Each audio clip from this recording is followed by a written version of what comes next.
the media is at it again with these racist tropes, using their minority privilege to just say whatever they want about black people who support Republicans. But before we get into that, my name is Greg Foreman, and you are watching A Black Conservative Perspective. Please like, comment, and subscribe to my videos, and most importantly, share a black conservative perspective. Let's get it. So watch resident super liberal host Tiffany D Cross talk about what she calls a minstrel show in referring to black people who support the Republicans. Fashionable to say that America is racist. That is a lie. America is not a racist country. Growing up in the Deep South, I've seen racism up close. I know what it is, and it isn't Donald Trump. Our family went from cotton to Congress in one lifetime. And that's why I believe the next American century can be better than the last.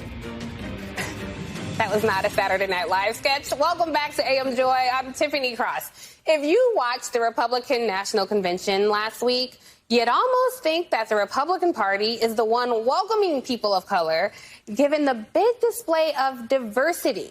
The convention featured more than a dozen African-American speakers alone. But don't be fooled that the party of Trump has suddenly warmed to the same people Trump's policies and sometimes his rhetoric directly harms. As friend of the show, Elie Mystal, wrote so eloquently in The Nation, the Republicans invited a cadre of professional black friends to validate Donald Trump and make white people feel a little less racist while still very much supporting white supremacy. I mean, I watched the Republican convention, and seeing the slew of black speakers that they had, it really did look like a modern-day minstrel show to me. She said it's a minstrel show. How is this not racist? Why are there not people calling her out for this disgusting language that she's using to describe black people who support Republicans? Not only that, she just straight lied throughout the whole thing, right? So let's talk about the lies. She said that Donald Trump and the Republican Party has policies that directly hurt black people and rhetoric. Name one policy. Was opportunity zones directly hurting black people? Did the tax cuts directly hurt black people? Did the First Step Act, which was criminal justice reform that so many of these people claim they want, so many super liberals claim they want, when Trump did that directly hurt black people? When Trump released thousands of nonviolent drug offenders, did that directly hurt black people? When Trump increased funding to historically black colleges and universities, did that directly hurt black people? Record low black unemployment? Record low black unemployment. That's harming black people directly. Record high stock market. A lot of black people's 401ks and their retirements are looking good. I mean, it got destroyed during COVID, a lot of people's, but it's made a full recovery. That's directly harming black people.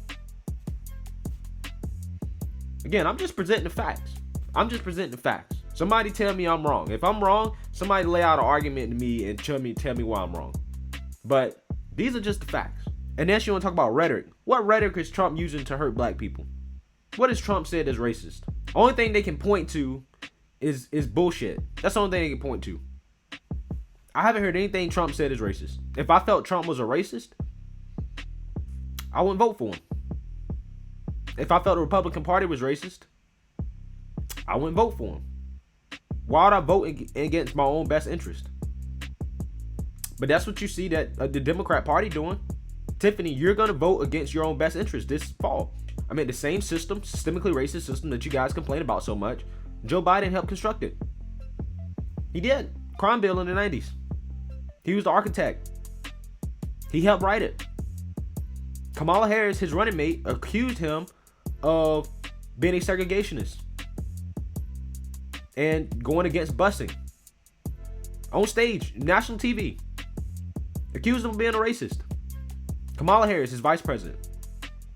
Kamala Harris, same person who locked up thousands of black men in California for non-violent drug offenses, smoking weed. These are things that liberals and the Democrat Party claims that they're trying to fix and that they're against. But again, you have a narc and the architect of the crime bill running on your ticket. But yet you're sitting here trying to tell me that Trump is some type of white supremacist and Biden is not. Biden was not a white supremacist when he said black people are not as diverse politically as Hispanics. I mean, he was true. I mean, what he said was true. They're not. 95% of black people vote Democrat. But that's changing, right? He still shouldn't have said it, even if it was true. He said that you're not black if you don't vote for him. How's that not racist? How's that rhetoric not directly harming black people?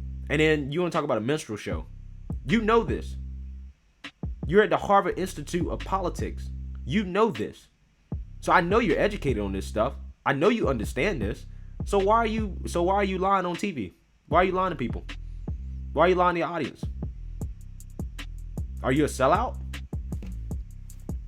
I'm asking the question. I don't know, right? But I'm just using logic and reason to assume that you're a smart woman.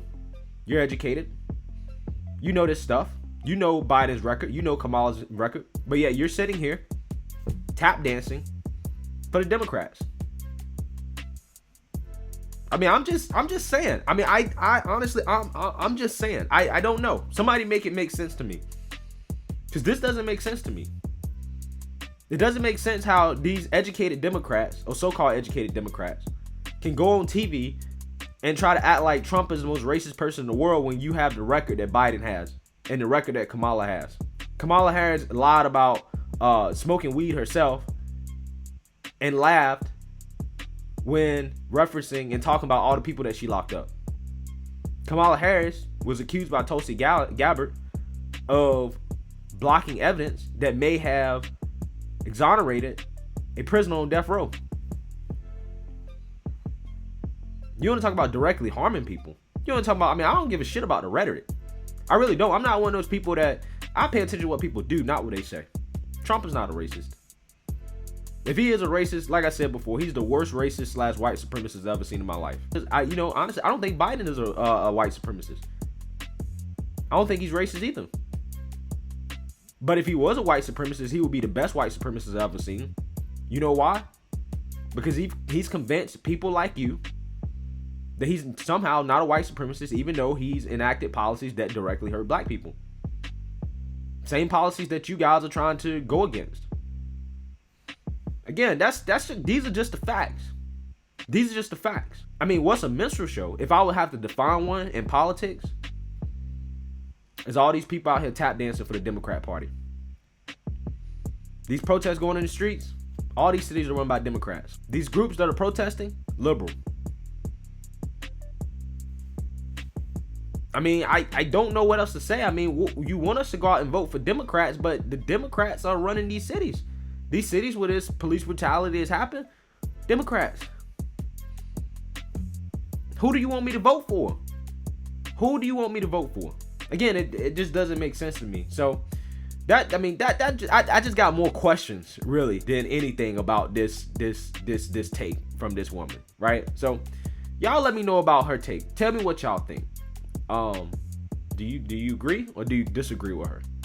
Let me know in the comment section. Don't forget to like, comment, and subscribe. And most importantly, share a black conservative perspective. Peace.